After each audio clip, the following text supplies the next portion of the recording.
Hey guys, so today I wanted to talk about VPN log policies. Like, for example, a VPN No Logs policy.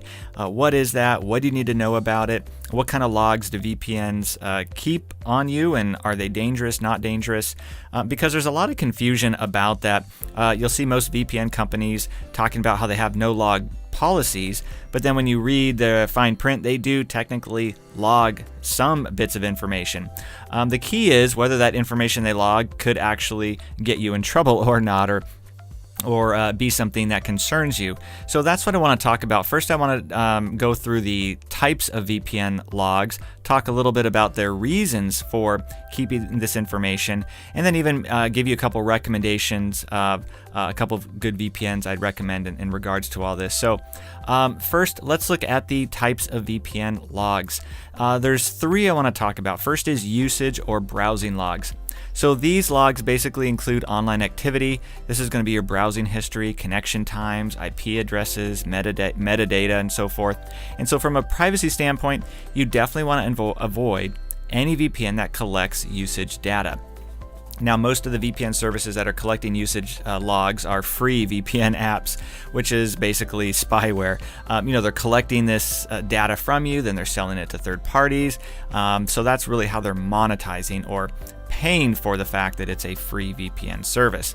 Now, connection logs is another type of VPN log. Connection logs will typically include things like dates, times, connection data, sometimes IP addresses. Typically, this data is used for optimizing VPN networks and potentially dealing with any user problems or terms of use issues, something like torrenting or illegal activities going on. So while basic connection logs are not necessarily a problem, there is an increasing number of VPNs that do keep connection logs while still claiming to be a no logs service. So it's something to keep in mind if you know specifically you don't want any type of log, including connection logs, being kept. And then the last type of a VPN log would be a no log. And this is no logs simply means that the VPN service is not keeping any logs whatsoever. So having a truly no logs policy can be difficult to implement while at the same time enforcing restrictions. And so I want to talk about some of these restrictions next that could be reasons for logging. So the first is limiting the number of devices.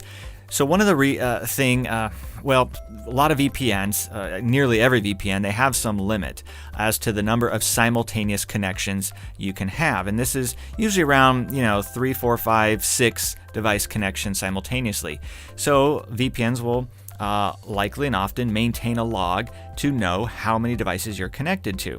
And so it's, as far as enforcing that, if they didn't keep a log, it might be kind of tough to impossible. Another example or another reason for logging would be limiting bandwidth. And so bandwidth restrictions do require logging if they want to limit the amount of bandwidth used with a given or particular account.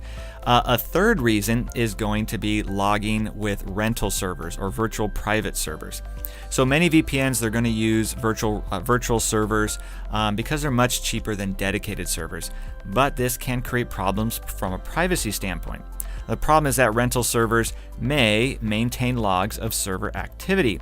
And so local authorities can possibly force a server host of one of these rented servers to actually give up their data. And so in this case, the no logs policy of a VPN company really won't mean anything at that point.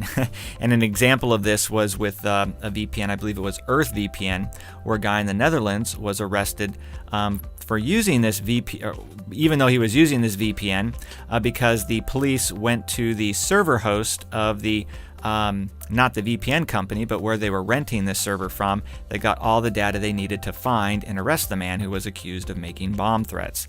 And so again, that's where I should say one more would be troubleshooting problems with optimizing VPN performance.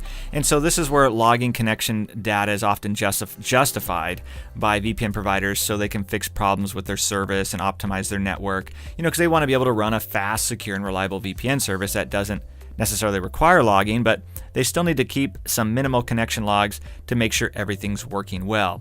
And keeping these minimal logs is a way of doing that. So that's just something to keep in mind with when you're hearing no logs. What a lot of times they're saying is, we're not logging anything that's going to incriminate you. You know, you can do whatever you want online. We're not going to pay attention to that. But if you look at the fine print, they're oftentimes at least logging, you know, did you connect, disconnect, maybe time of day, maybe usage. Again, the types of things that they claim will help them keep the network working well. So it could be considered a bit of a gray area. Depends on your, I guess, how you look at that. And I'd be curious, let me know down in the comments below, you know, what your view is on that, on the whole no logs versus logs. So but at the end of the day, you know, if you're looking for some good VPNs in regards to this, that have good quality servers, that aren't logging information that could land you in hot water, two I'd recommend would be ExpressVPN and CyberGhost, and I'll include links to both of them down in the description, along with any coupons or discounts not available on their website. So as always, you guys can try and save as much money as possible. So how do you know which of these might be the best choice for you? Well, that will depend a bit on your situation. If you're looking for just the best VPN overall, I'd go with ExpressVPN. It's the fastest. If you've seen my speed test I've done, it continues to come out on top.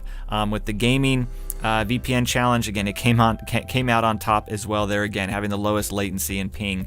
It doesn't have any bandwidth limits. They're fine with you file sharing or torrenting as much as you like. They don't have any restricted servers that can only be used, or that you have to be sure you're using if you're torrenting, or you could get in trouble. They're great for unblocking Netflix. They don't have any problems with that, whereas most VPNs are having a harder and harder time at unblocking Netflix. ExpressVPN continues to be very, very effective at that. And they also stream very fast, so you can watch 4K or HD content without buffering.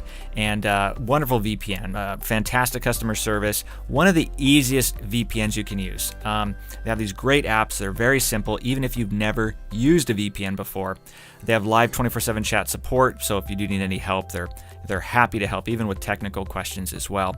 And yeah, again, just a really great, if you're just looking for the best VPN, that would absolutely be the one I'd recommend. And again, I'll put a link to them down below in the description.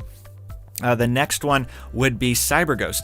And CyberGhost is the one I would get if you're looking to spend the least amount of money possible, but still have a good quality VPN. So if you don't mind sacrificing some speed, performance, some features, and you know, trading some cost savings there, and again, that's where CyberGhost would be great. It covers all the basics though. You know, you can still also use it for unblocking things like Netflix. It just can have a little more problems compared to ExpressVPN.